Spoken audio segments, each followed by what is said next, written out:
Welcome to my channel. ఈరోజు అయితే family చెప్దాం.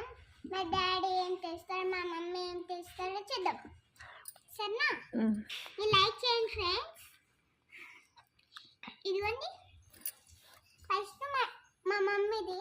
మా మమ్మీ ఏమో టీచర్, మరిగూడలో డాక్టర్ లాగా ఏమేమో చెప్తుంది. మా మమ్మీ ఏమో టీచరే కానీ నర్సు. ఇప్పుడు మా డాడీ ఏమో ఆర్మీ, దొంగలు పట్టుకొని జైలు వేస్తారు.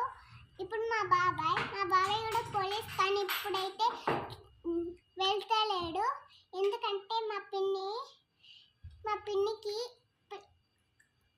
మా బాబాయ్ ఏమో పెళ్లి చేసుకుంటా. అందుకే ఇప్పుడైతే మా నాన్న మేకలు కాస్తారు.